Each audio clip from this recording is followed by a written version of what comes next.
As AI threatens to automate millions of jobs in California and all over the world, you've talked about ideas like universal basic income.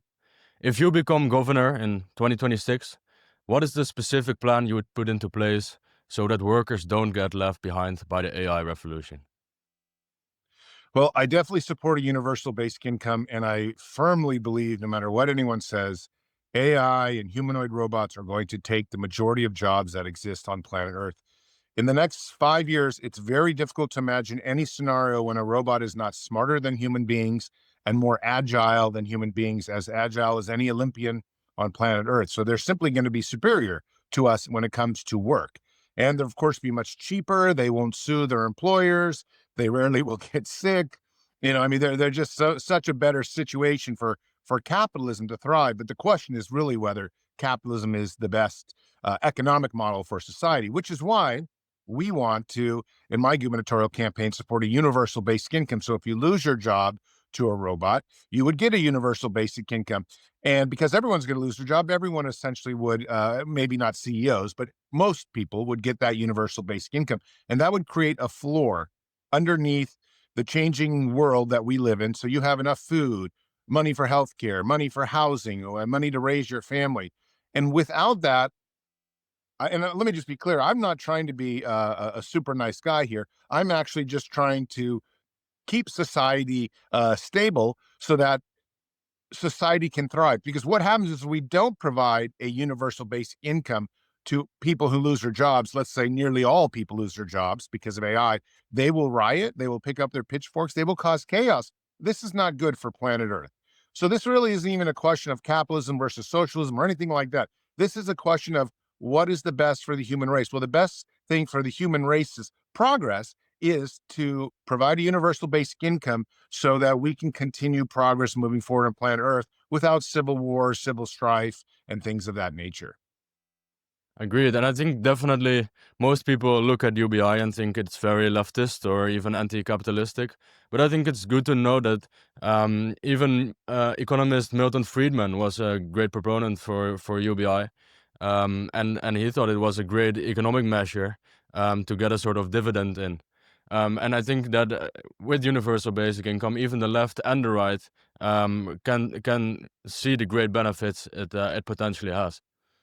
About Yeah. your yeah, go ahead, please. No, I was going to say, I agree with you fully with what you just said. And it's true. A lot of people have supported UBI. It's not like I'm coming out of nowhere with this. And I think a lot of people, I wish a lot more people would know that because they see UBI as this really crazy, strange idea without realizing that, like, United States Congress almost passed it once. And we've had other people that have been supportive of it, other historical figures, both on the right and on the left. So it's not some like, specific idea that's just come out of the blue. It's got a 100-year tradition essentially to people thinking about it. Mhm. I agree, yes. Do you think that, and this is a tough question to answer, of course, um, most of the time people begin to realize what is actually going on after it already happened. You're a great thinker, a philosopher, and you try to anticipate the future. But running for governor, do you think people will realize in time what is coming? Or do you think that maybe after the fact that we see humanoid robots beginning to automate the jobs, that after people will realize and begin to vote for things like UBI? Yeah, well, I mean, if I was a betting man, I would say people are gonna sign on to it way too late. There will be chaos, and UBI will come, a year or 2 years after there's been a big job apocalypse, and in the meantime, there'll be chaos that hurts people. This is very much the case always with politics and politicians. They're just behind the curve. And the reason is that UBI right now isn't very favorable when you talk about it in the polls. People think it's like free money. It's too easy for people. They don't realize that we're trying to beat this job apocalypse. Once they lose their job, they'll believe in UBI. But until like you have 10, 20, 30% of people around the world lose their jobs, it'll be very hard to get them to think about universal basic income. But we do have this problem with all societies where we tend to correct our course only after something has happened. But of course, then it's already too late. Part of the carnage has occurred. Right. You have been with many different parties, of course, at first with your own transhumanist party. Why did you decide to run as a Democrat for California? So, to be honest, I've always subscribed to most of the Democrats' policies. I'm kind of liberal in the sense of social, cultural ways. And, I do believe in taking care of people at the core of things. I am in terms of like fiscal policy, a little bit more centric, but that fiscal policy is pre AI. That's the real big thing here. It's like AI is a different animal altogether. It's a game changer. And if people don't kind of understand that, then they're in big trouble. So AI in the last 2 to 3 years since ChatGPT came out and others, I've been drifting towards the left further and further. I'm seeing other people do the same. I feel like AI is just really like, if you can't work, then what's the point of pretending capitalism is a good philosophy if because you can't work because you're always outdone by robots. It was one thing when we competed against each other. Capitalism actually seemed to work very well in terms of progress.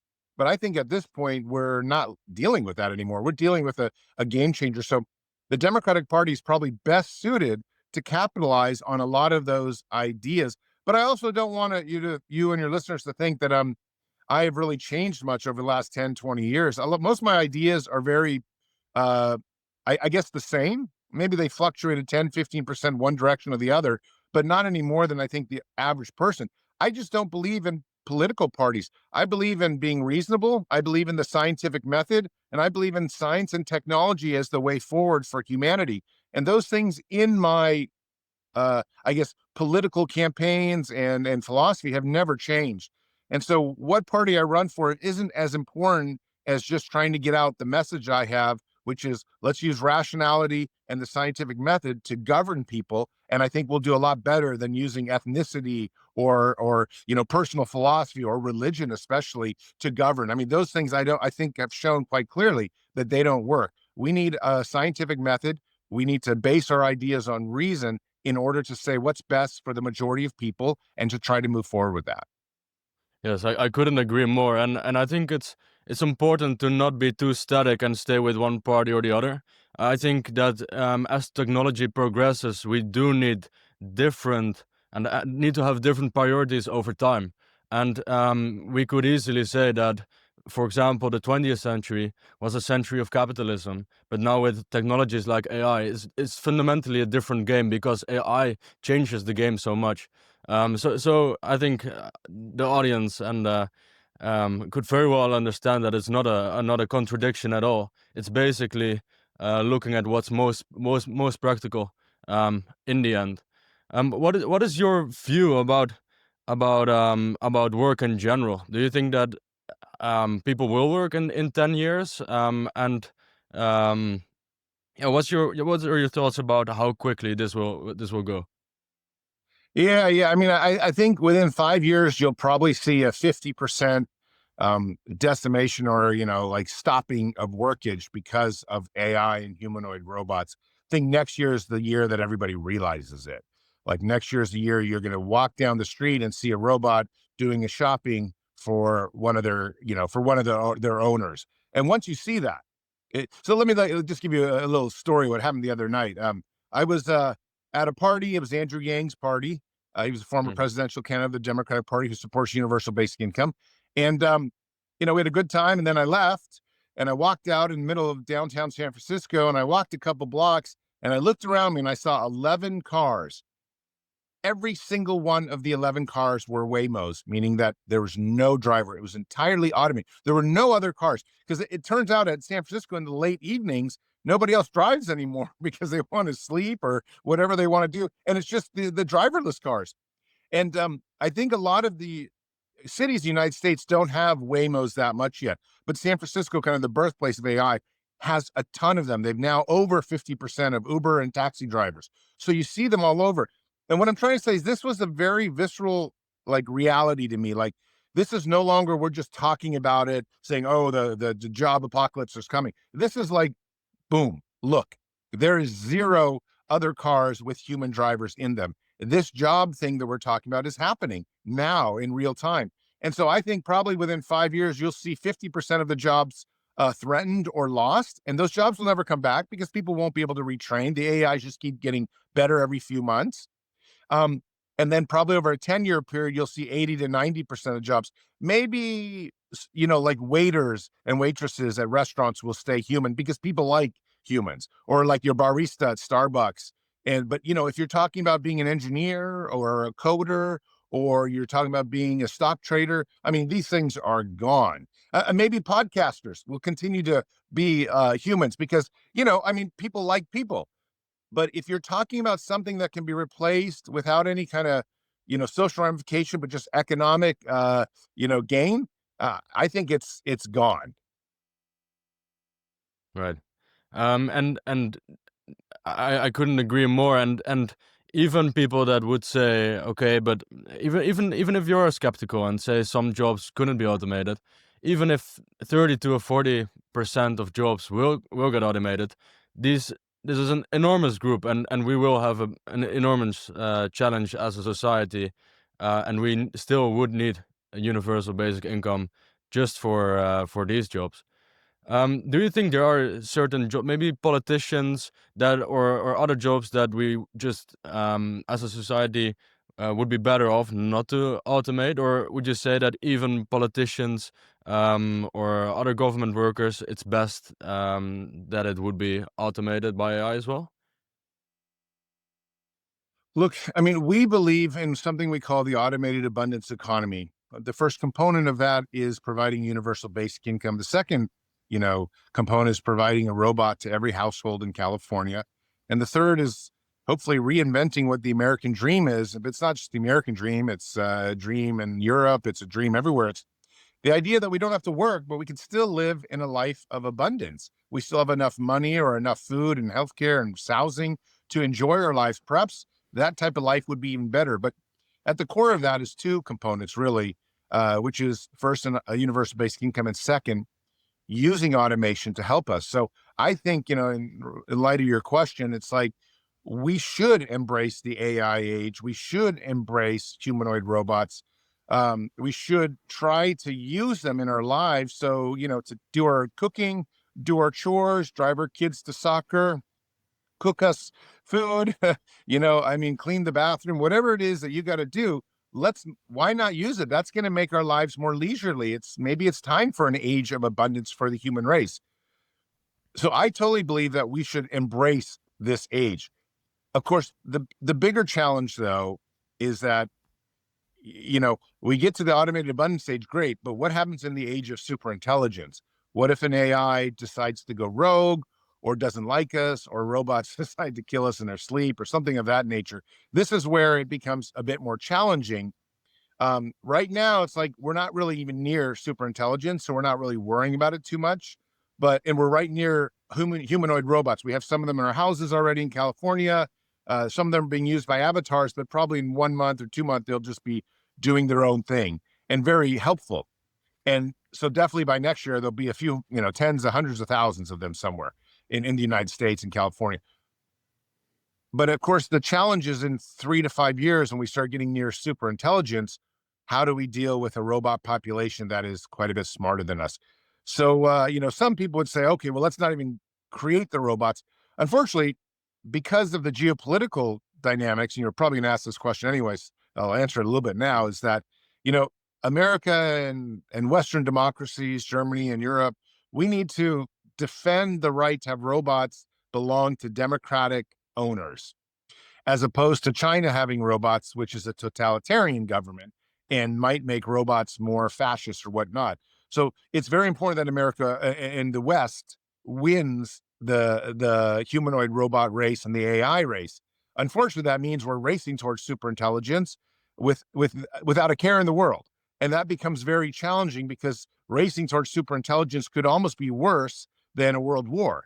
We might have a world war, but it's not against each other. It's against an AI super overlord. So I support very much robots in the household over the next few years. But let's be very clear, there is a greater challenge also that looms out there, and nobody seems to even be willing to discuss it, let alone, actually do something about it. Mm-hmm. Indeed. And um, yeah, we heard many even of the CEOs of the big labs talk about potential dangers with AI. Um, of course, there is competition even in between the US between the big labs of Google, Anthropic, OpenAI, XAI, but also a geopolitical factor between the US and China. What are your views on maybe collaboration? Do you think there will come a point where, in terms and for safety in general, these AI labs will need to collaborate?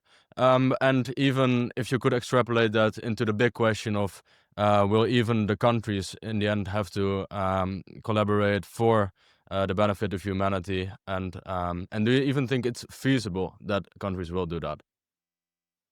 Yeah, this is the million-dollar question, really, because I think at this point, if we thought we could collaborate, we would have already started to do so. And there are many experts and AI specialists that are saying we need to collaborate. Well, this is like you have to imagine super intelligence or AI is sort of like inviting aliens to planet Earth. If you invited aliens to planet Earth, this is something that deals with all the countries involved. And so you would have to cross collaborate. You'd have to make sure that some aliens don't wipe out America only and then be friends with China. I mean, there are millions of geopolitical issues at hand. And I wish we could actually reach out across the aisle to China, Russia, and all these people and say, okay, let's work together to develop this. But so far, it seems that nationalizing or developing even a stronger national identity regarding AI is occurring, that people are like pulling back from relationships and things like that, saying, okay, we're an island unto our ourselves. I think though, if we come to a moment, like let's say something happens, and probably will something happen within the 5 to 10 year window, robots start attacking people, and maybe there's a worse scenario, like we can track it to a central intelligence somewhere out. Let's say it's the mountains, in Georgia or something like that. I don't know where it is, but somewhere far away. And there's a central AI, a super intelligent AI that's decided he doesn't want humans on planet Earth. Well, I think then we would very quickly align ourselves, become allies with China and Russia and all these places as we work on it. But again, it's kind of like your question regarding UBI earlier in Job Apocalypse. We tend to do these things after the fact because we don't want to do it ahead of time, which is a mistake, in my opinion. We should do it now. I wish we could reach out across the board, form some type of alliance, maybe some type of United Nations about AI, and say this is the ground, the government that we're going to use to govern this. And so all of us go hand in hand together. But right now, it seems like a bunch of the U.S. military and U.S. leaders probably see AI as the greatest opportunity in many generations to to increase their power and national identity. Of course, that presents, we need leaders who are looking to compromise and form stronger relationships so that humanity can survive not just the AI revolution, but also as we get into the stars. It's time to get into the Star Trek era. We're already launching almost daily now satellites and rockets into the. It's time to really get off planet and start our destiny as a human species. It's not just to be on planet Earth, this little rock. It's to go out. So in order to do that, it's going to take a lot of cross collaboration with other countries, forgetting ethnicity, forgetting race. We are one species. But unfortunately, I am I am a little bit of a doomsdayer. I think that's going to be very hard to do with the current circumstances, and it'll probably take something horrible to happen before countries on the ground unite against either working around the AI problem or fighting a superintelligence. Right. Yes, I heard Demis Hassabis of Google DeepMind speak about that he would ideally have something like CERN, which we have in Europe, of course, which is more about science than AI, but um, and that he could potentially see a collaboration with different AI labs. It's I hope it could be done, but I'm also like you quite skeptical of that. I will ask this question to you. I don't want to answer it myself, but do you think we could maybe expect something of the current administration when it comes to collaborating, or what do you expect we could see over the next 3 years from this administration? Well, so first off, I think Trump, for better or worse, is actually quite good at negotiating deals. In fact, he's an expert at that. That doesn't always mean he negotiates it in ways that Americans would like, but he is very good. He's probably certainly better than Biden in getting deals done. The problem, though, is his deals often upset a lot of people in how it gets done. That said, I think if Trump saw a real danger in the next 1 to 2 to 3 years with superintelligence, he would negotiate something with China. And let me just say, the alternative here, and I just finished my graduate degree at Oxford, so I'm willing to say this, openly. Um, Instead of just compromising or making friends with allies to tackle superintelligence, another methodology, another according to game theory. And let me be very clear: this is not my strategy. This is not what I'm supporting, but this is something that I think a lot of academics and experts have talked about: is that one country could rise up and try to dominate and take over the other countries through a world war. And certainly, academics have come to a conclusion in game theory that if America was strong enough, it would try to dominate all the other countries, not just in an AI race, but militarily. And that way, you would have some semblance of control over how AI is developed all the way around the world. Of course, we'd call this world war. So it would end up, and hopefully it wouldn't be something nuclear, but it's possible that an administration might think this way based on game theory strategy and academic influence. Again, I think that would be horrible, but the point is, these are some of the different ways that others are thinking about it in terms of politics. I think personally, it would be wise to slow down our development of AI until we have this thing called Neuralink or these interfaces where we could actually commune directly with the artificial intelligence in real time in our brains. And that way we could actually maybe like guide these AIs to have morals and ethics that would be similar, because then you might have a super intelligence that thinks just like a human being. It would be kind of like Einstein times 1,000, but he would still be the same moral person that he was. And hopefully that would keep that AI grounded. If that was like, that would be like my utopian strategy. Of course, these are, again, these are coming from an academic scholar who's thinking, okay, what are the scenarios out there that we can pursue? And right now, the pursuit is really we have an AI arms race between China and America and other countries. And then, even let me just say, even if you did have like one government become a world government, one country become a world government and take over the AI development, there still might be hackers, the black market people that could develop a super intelligence on their own. And then that becomes stronger than anything the U.S. or the Chinese military ever developed. So it's not just, even a world war doesn't necessarily solve the situation with AI. We are in serious trouble. I would say we have a high likelihood that we're on the Titanic as we're going about developing AI, because right now the outcomes are definitely against us for humanity, at least surviving in the way that it's once known its lives. There's very likely, high likelihood, in my opinion, that superintelligence will happen and may not appreciate humanity because it takes so many resources from planet Earth, because it's a kind of a warmongering type of species, because we have caused environmental destruction. So AI, that superintelligent AI, might be quite upset with humanity and may choose to either stop our development or stop our existence altogether. That said, superintelligence could be wonderful if we could get to a point when we could become like its children or its best friend or something of that nature, and use it to get off planet, to go to the stars, to become like it, to upgrade our own selves, the transhumanist dream. Then it would be wonderful. But right now, humanity has a strong history of failure. We have a strong history of succeeding in capitalism and progress, but we have a strong history in terms of failure of nations, societies, killing governments. I mean, look at how many people have died through terrible things. I'm very cautious. I'm cautious right now on how we're approaching this. That said, it is an honor in some ways to be alive and to give birth to AI, which could end up becoming an intelligence that's similar to something like God. And if we could join it on its journey, I'm kind of a secular person, so I don't really believe in God, but I would like the idea to believe in God. I'd like the idea to be a part of God. And if I could be a part of that artificial intelligence that's 1 million times smarter than me, and gives me all sorts of different realities that I can live in, I would absolutely take that. So, again, it's a catch 22, but we're in a crazy age, but it could be wonderful and it's probably likely to be terrible. Right. I mean, it's at least not boring. I think we can definitely say that it is probably the most exciting time to ever be alive, and it's also maybe one of the first times that we could actually not foresee even 10 years into the future. What are it's an enormous difficult question, but what are your what's your grand vision? You often talk for to about a Star Trek future.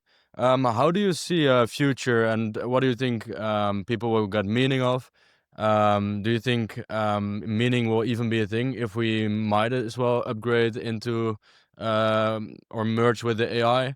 Um, yeah. So what do you think will come after um, if we make it through the super intelligent era?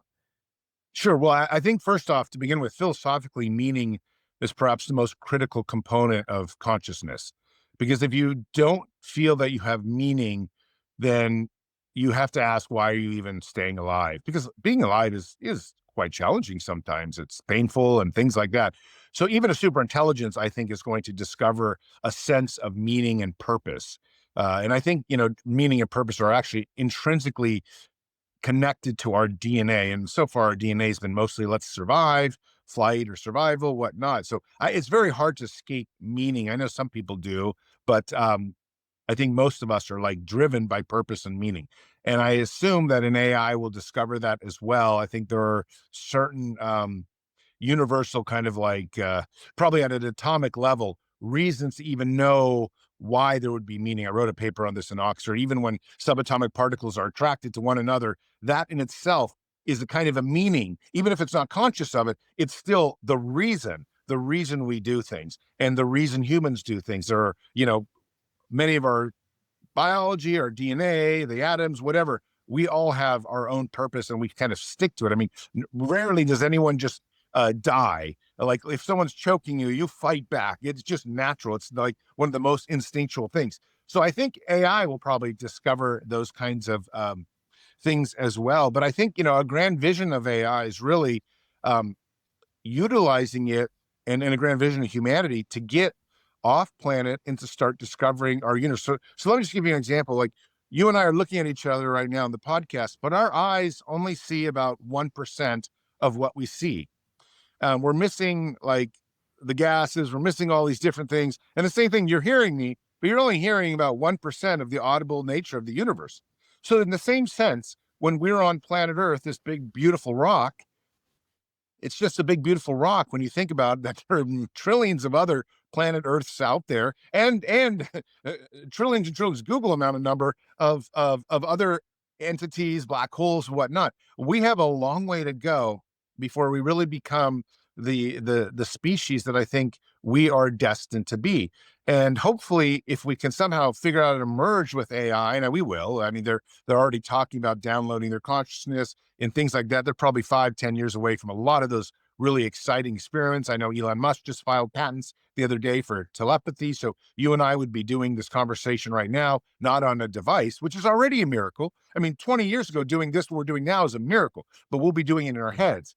So we will be connected eventually to AI, and maybe we'll be able to increase the neurons in our brains and things like that. But or increase our IQ so we can kind of be a part of it. But the point is that we're going to come to an age when we're much more than we are now. And that's going to be wonderful through technology. And I want to go down that path. That's my grand vision. My grand vision is primarily not to die. I mean, life's too wonderful to die, and I don't believe in an afterlife. And secondly, to see how much the human being can become. Don't We're not limited to our biology. We're limited to our imagination, probably. But that's it. So we can imagine anything. Let's become it and create it. And let's use AI to get there. And hopefully, along the way, super intelligent AI, won't destroy us for being too arrogant. But that's my grand vision of humanity, and it does not involve living forever on planet Earth. It's definitely getting out there to the Star Trek age. Yes, it's a very exciting time, and I hope we can get through first this the AI revolution in terms of UBI and jobs, and then after through super intelligence, and we could eventually go into this age of abundance and Star Trek age, as you name it. I want to go back to your not to your youth, but as you were like a student, to your in your 20s. So you said that you first came into contact with transhumanism, that you were reading a paper on cryopreservation, on cryonics. Um, then you went on a very long sailing trip, and then you knew you transhumanism was it when you almost hit a mine. In between, there was quite a lot of time. I'm very curious about the time in between the sailing trip, the 500 books. What did that time look like for you, and what were your thoughts at that time, and how did you eventually, yeah, come to the philosophical thoughts that have made you who you are today?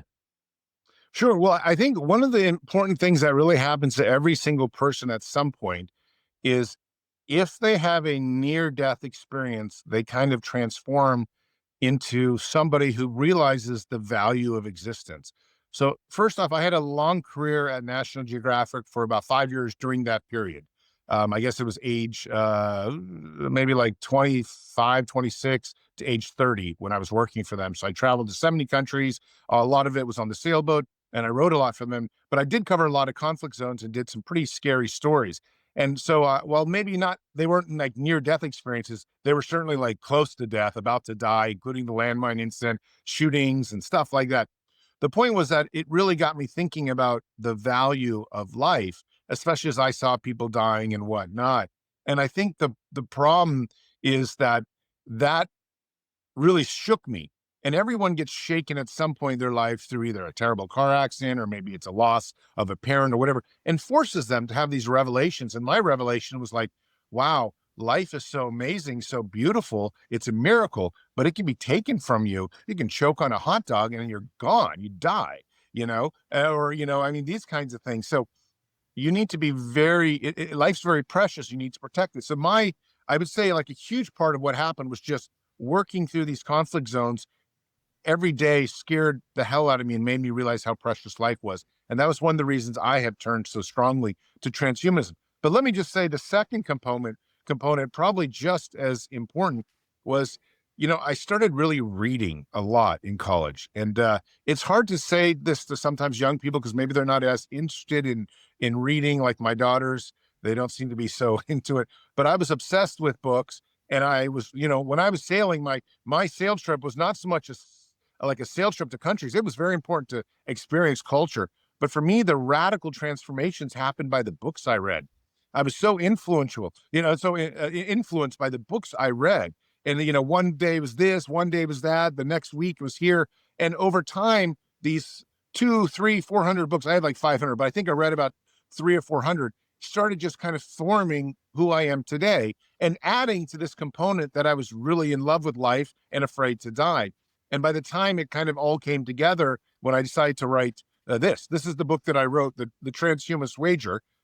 This was my first kind of professional uh, attempt at what I was trying to talk about with the universe, which is if you love life, try to protect it, try to define it, and use technology to achieve that. And after that novel, it did so well that I kind of became a public figure in the space. And of course, the rest is sort of history, where I did presidential campaigns, gubernatorial campaigns, and whatnot. But it was really before that, the experiencing these different war zones, as well as reading multitude of books that kind of just created. And I think what I'm trying to say is everyone has to go on a journey. And a journey isn't something that you get overnight. A journey is something that often takes a few years to get to a point. And I think I'm very much about the journey in the Herman Hesse Siddhartha kind of point of view. Like you need to go out there and experience something, and it takes a long time, but eventually you'll find what you're looking for, and that will define your life. That will define your direction, especially if it involves like your spiritual side. So that's sort of what happened to me there. It was a combination of many factors. Mhm. Would you say the Transhumanist Wager is a result of that big trip of yours? And I'm also very curious about the main character in the book, Jethro Knights. What is your relationship to him? Is he maybe some fundamental sense of you, or you have also said it was a piece of art. Of course, it's very hard because Jethro was kind of maybe a controversial figure for a lot of people. But you're a politician, so maybe you have to step ahead or step down a bit from that. But what is fundamentally your relationship to Jethro Knights? And I'm very curious about your trip and the book and the relationship between those two. Sure. So I think what happened is along the field trip, which took 7 years, so most of my 20s, as well as working at National Geographic, I started thinking that I should write a novel. I always loved writing. I was a big writer, and it's partially my degree at Columbia was in philosophy and writing, actually. So it's like there was a writing component that was more how to use philosophy to how to use novels in a philosophical sense to get out your message. But so I always believed in writing this book, and I'd been planning it for like 5, 6 years before I actually wrote it, the Transhumanist Wager. But I think at the time I wanted to create a character, Jethro Knights, who was very radical and fun and a fundamentalist in terms of transhumanism, but I've never really been Jethro Knights. And more so as the years have passed, I've grown further away from him because he's such a radical. But when you're younger, you are more radical. There's really no way to say that. I think also, what doesn't happen in the novel and it's kind of happening in real life now is that Jethro was very much kind of a libertarian minded person, but he didn't talk about jobs being replaced. Like you really, the transhumanist wager doesn't even really bring that up, that AI will one day take all the jobs. So I have personally in the last few years had a real shift away from any type of, let's say, libertarian ideas, just because I realized like you can't run society when no one has money because everybody will riot and cause chaos and steal, and it'll be complete chaos. In the past, capitalism worked. In the past, the book worked when it was published. But now that we're coming to a point when AI is going to be so powerful and humanoid robots can do anything, it's like I would write a very different book, and Jethro Knights would probably be a very different character, or there'd be an entirely different character because my ideal sense of a person or even just an ideal sense of a controversial person would be quite different than it is now. I would have somebody that is fighting so that humanity can survive and we can make those humans survive in the best way possible while still evolving technology forward. And that might involve developing a lot of AI, super intelligence, and things like that. So it's funny, like when people write, they write for their age. And when I say age, I mean like the era that they're in.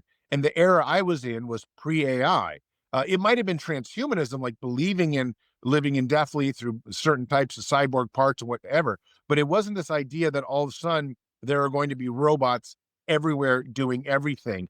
I mean, now you can write the Transhumanist Wager in 3 minutes by just telling ChatGPT to write it. This is something I couldn't have even imagined when I wrote the book. I started writing the book about, I guess, 16, 17 years ago now. Hmm. Yes, I fully agree with what you say about writing for your certain time period.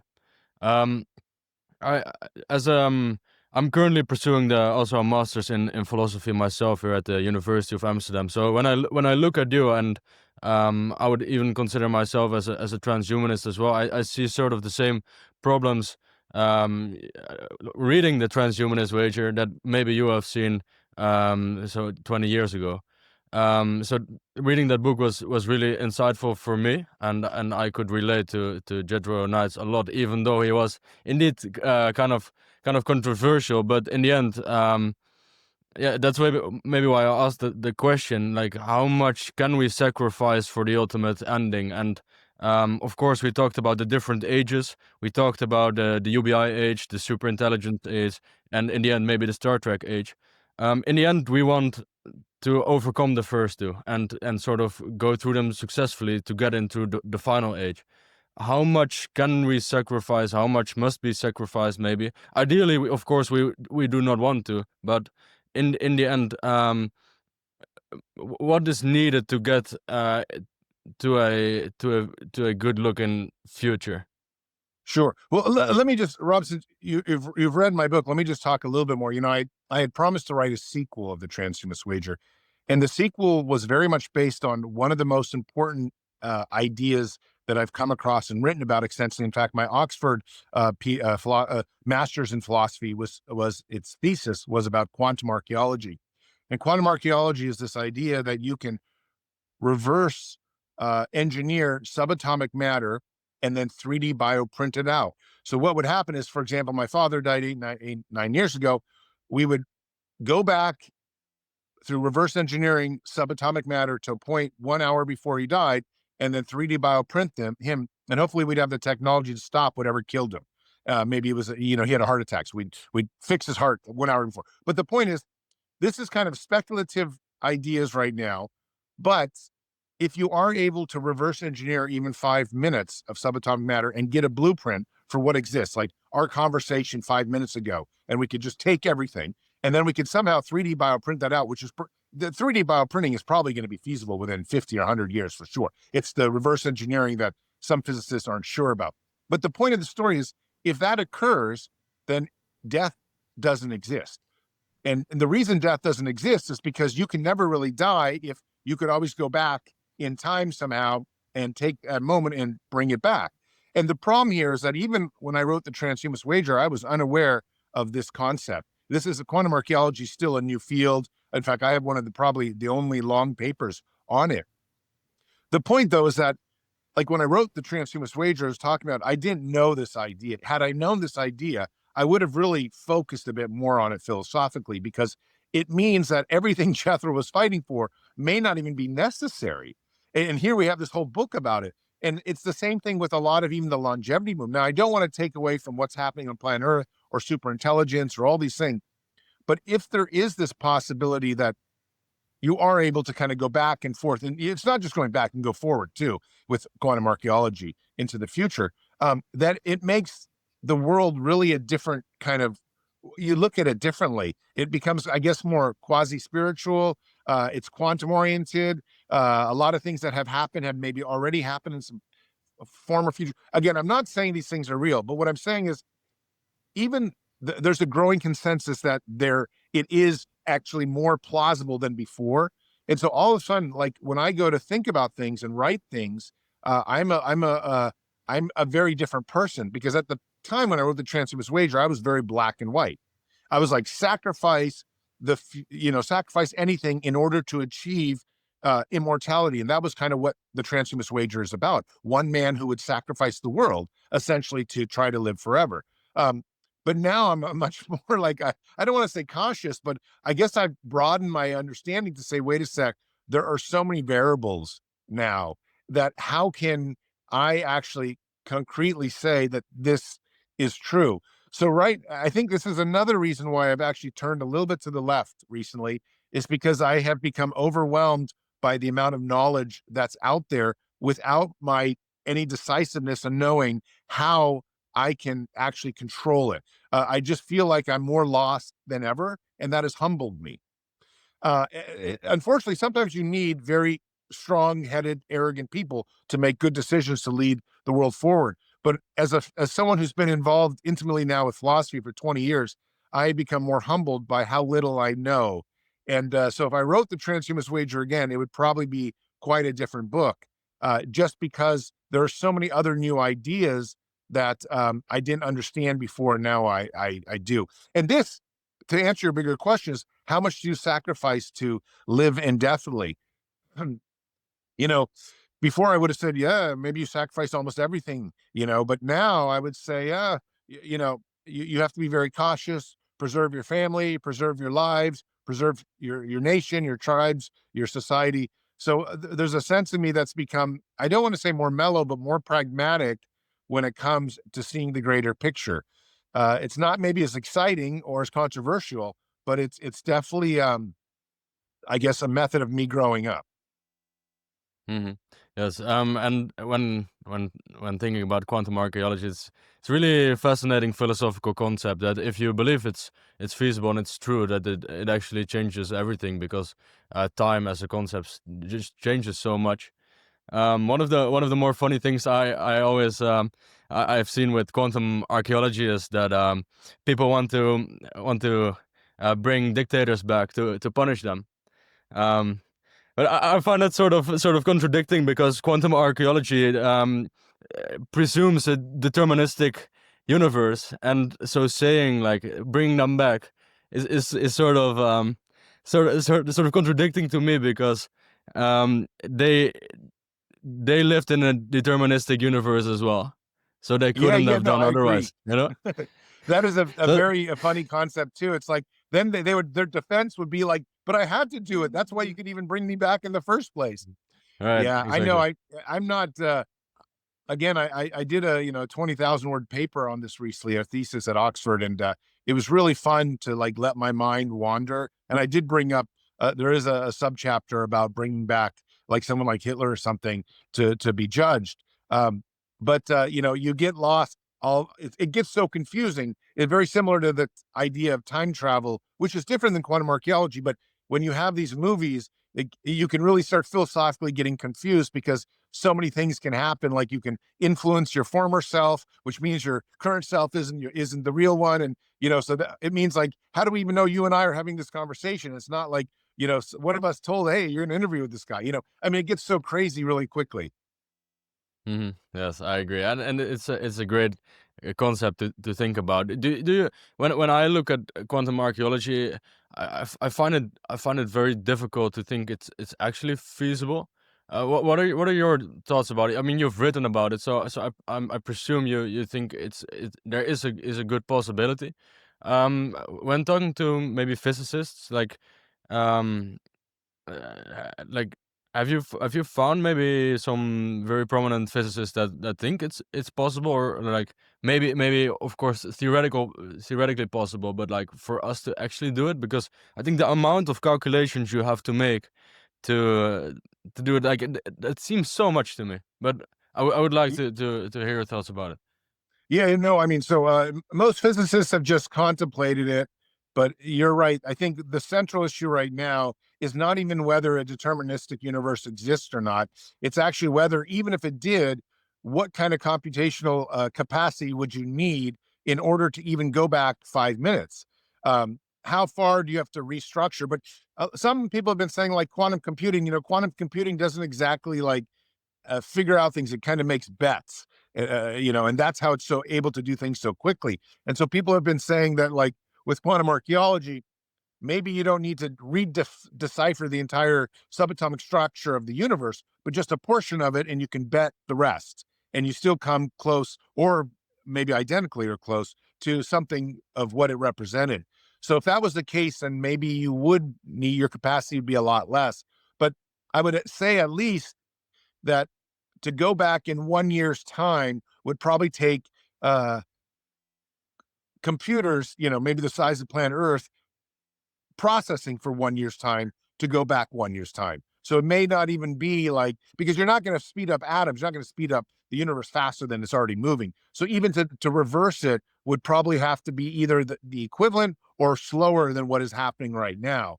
So it would be a very time consuming process, even if you did have all the servers to do so. That said, I mean, maybe there are methodologies that we don't understand yet, uh, to do such a thing. Again, this is totally speculative quantum theory, quantum archaeology. But the reason I bring it up is because I do believe, I would say there's a 50-50 shot something like this exists. And if it does, it means a lot of what we think of in terms of our world could be very different. We could, I'm just one person right now, uh, of many that might exist sometime in the future. They say the same thing, you leave a monkey with 5 million years in a typewriter, eventually he comes out with Shakespeare. I mean, Mhm, it's the same idea that and there are other versions of this too. The quantum suicide concept, which you may have heard about, is this idea that you really mhm, can't die as well because a version of you always is splitting and going off. So, there are other ideas. They're basically all down a rabbit hole, and none of them are provable. And yet, they're also quite logical. So, if you can follow the logic, you can say, well, theoretically, this might be possible. But I don't actually know physicists that are working on this, and no one in Silicon Valley has attempted it in a real way yet. And the numbers are too big and there's no money to be made immediately on it. We're looking at something that is, I'd say maybe AI will figure it out, super intelligent AI or something, but we're not humans. This would take 50 to 100 years out. Right. I agree. Maybe it's a topic that's best discussed in 30 years or so. I want to take you back to a conversation you had more than 10 years ago. It was a debate at Stanford with John Curzon about technology. I've written in the past that I think that politics is more going from left versus right to up versus down. Um, why do you think his sort of primitivist philosophy is so appealing to so many people, even though, as you have explained multiple times, it's so devastating and destructive for society as a whole? Yeah, yeah. Well, I think what people forget with like John Zerzan and the primitivists is that we used to always, all the time, die from a cavity. Just a simple cavity in our mouth would be the end of us because we'd have infection, it'd go through our brain and everywhere else and die. People underestimate how easy and how often people were suffering and living in pain all the time. And we forget that. We see when we see a primitivist lifestyle, we see ourselves farming and growing crops, being healthy, no pesticides, loving families, big families. Don't get me wrong, that's actually a very, like, to me as well, that seems like a very wonderful lifestyle. But the problem is they forget that as soon as a snake bites you, you die, or you twist your ankle and you do it badly, you can't fix it right the proper way. Now you have a limp for the rest of your life. They forget that there are years that it rains too much and you lose all your crops, so your two children starve to death. There are, I mean, what I'm trying to say is a lot of the primitivists see that the grass is greener on the other side without actually going to that other side and realizing that, like, the reason we live in a modern society today where you can get antibiotics, where you can take aspirin for pain, where you go to the grocery store and you get almost any type of food you want. I mean, these are great luxuries to what it used to be like to live before. And most of us wouldn't even be able to live like a few weeks without those luxuries because we become so accustomed to them. And the idea of living a wholesome agricultural life is completely like out of the range of most people. That said, I mean, all people are upset with social media. People are upset with too much technology. People are upset with the driverless cars taking their jobs. So that's why they see this primitivist lifestyle as something beautiful and something, grass is greener on the other side. But um, I think if you actually took them there for a few months, they'd all want to come right straight back to society. Right. Yes, I agree. And like they're the primitivists we just have talked about. You also often talk about the Judeo-Christian society we live in. If I look at the world as a whole, sometimes I worry, Sultan. Like there are so many people that actually don't want to progress and don't want to go into more of a transhumanist or technological future. Um, are you pessimistic sometimes? Are you optimistic? How important are these societal thoughts, and how could we possibly get more people to the transhumanist side? Well, yeah, I mean, it would. So first off, like in the United States, every Congress member, I think we have 535, they are every single one is saying they believe in an afterlife and religion. And this is very, very like distractive to the bigger message. So you talk about trying to overcome death, biological death with science. They say, what for? Why would we want to do that? We want to meet our maker in heaven. And it's very difficult for a transhumanist to talk to this kind of person and to get them to give funding to researchers to try to overcome aging or to try to take us into the future. These people don't want to give funding. They think we're wackos. But we think they're crazy because they believe in this. You're gonna like die and go meet Jesus. He's gonna, Jesus can take you in his arms and up, to heaven. I mean, this seems crazy to me. And I think that's a huge problem. In Europe, you don't have this giant of a problem because it's like much more 50-50, and people aren't so obsessed with religion. But in America, it's like 75% people are obsessed with religion or very into it. And so it presents a huge problem here when you talk about things like abortion or morphological freedom, the idea you can do anything with your body that you want to do. People lose their minds because they're still very religiously contrived. So I've tried my whole time, my whole life to get people to become more secular, or at least to say that maybe their religion can accept transhumanism as a part of the religion, But it's very hard to do so. You see people all the time bashing transhumanism as being the work of Satan, whatever. And of course, Satan is just as much like a, some kind of like magical creation as a pink elephant flying in the sky to me. So it's very hard to talk to these people. I think it would be great, though, if they would open their minds more in the modern age and try to say, wow, we've come so far. Maybe it's time to embrace science and technology more within our religion. And so that way you can maybe live 500 years and still not like violate the mandates of your religion. But right now, it's very hard to get anyone in the government to even think like the things I just said. They are like, oh, no, no, no, you're a bad person because you don't believe in a heaven. Mhm. Yes. Yes, I try not to sound too pessimistic here because I'm an optimist myself, but indeed, we just talked about UBI, we talked about superintelligence, about how we're often too late with these kind of things, and sometimes I'm afraid that we are a little too late with change with these thoughts as well, and at least that's why I try to do this show, and I think that's why you try to run for office and or for a governor. Um, so I would like to give the final couple of words to you. Um, do you have one final message, maybe for our audience or a wider audience that hasn't like interacted with you a lot? What is your main message? Not just for this coming governor cycle, but just for the coming decades. Well, let me just say, I think the biggest message I have is that people are not really accepting how fast technology is changing the world. So whatever you think of in terms of like impact from technology, it's a lot more than that. So even 20 years ago, like one of the reasons when I wrote the Transhumanist Wager, I wasn't really thinking about AI is because AI wasn't here. But now it's not just AI, it's genetic engineering, we're launching satellites and rockets to the space every day. These things seemed unimaginable 15 years ago. And just in the same way, what we talk about with quantum archaeology seems unimaginable. But the influence of technology is exponentially growing, and it's hitting us faster than it's ever hit us before. And yet our governments are operating at exactly the same speed that they have always operated over the last 100 years.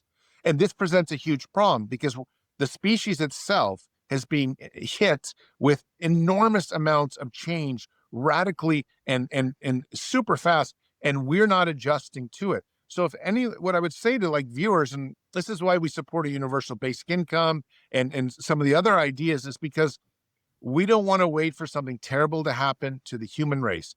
We want to get everyone taken care of so that whatever happens, we can go forward with the progress. I mean, I would love to have a beautiful AI age that helps humanity reach the stars and some kind of new world where I become something different. Maybe my children that I have don't have to die. Maybe I don't have to die. I mean, these would be wonderful goals of humanity. But we're going to find ourselves in civil war first if all of a sudden 90% of the jobs are lost and no politician has agreed on either universal basic income or even any changes. Because right now it seems like it's the same, in our administration in the United States, seems like it's the same thing as it's always been. Let's get the rich richer, the poor poorer, and let's hold power. But this is not a good strategy given that technology is increasingly getting more influential and affecting our lives. Somebody's going to have to stand up at some point and say, wait a sec, the human race is on this rocket. We're about to crash. What are we going to actually do to protect the human race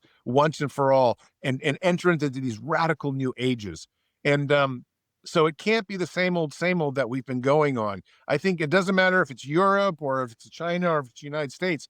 Politicians and governments are going to have to adapt in ways they've never adapted before. That might mean that new constitutions have to be rewritten. That might mean that national boundaries have to be changed. I don't have all the answers. I'm not even suggesting those need to be done, but we're going to have to think very differently than we've ever thought before because we're being affected 10 times faster, and probably in 10 to 20 years, it's going to be 100 times faster. and without being the adaptability of this radical change, we're going to find ourselves probably in huge civil strife, world wars, civil wars, whatnot, and that's not going to be good for anyone. And that's the main point. It's not going to be good for anyone. But if we could establish universal basic income and we could start giving people like abundance through machinery and automation, we might have a much better chance of getting to that next age and discovering what's best for humanity. But it takes thinking now. And I can assure you, in America, I'm the only person, the only candidate out there really talking about these ideas. They don't poll well. Everyone I talk to, most normal people are like, "Oof, this is kind of weird stuff," but it's not weird.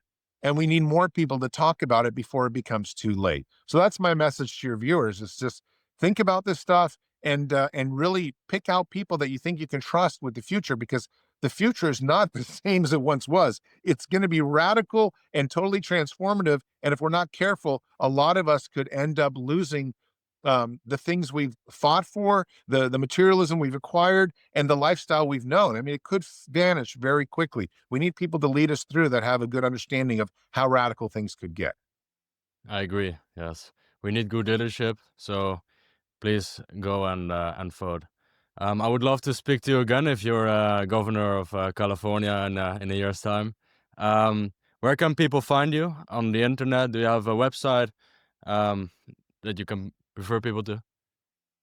Sure, sure. So my website's www.zoltanistvan.com. That's my transhumanism website and kind of professional. But my campaign website is zoltanistvan2026.com. And of course, I'm all over social media. So please follow and follow my work. We try to post a few times a day. And some of it's transhumanism. It's not all political. So a lot of it is across between the different things that I'm going through on a daily basis and the talks I give. Hmm. Zoltan, thank you so much for coming. It was my pleasure. I enjoyed it very much, and I wish you loads and loads of good luck with the election. Absolutely. Thanks so much for having me.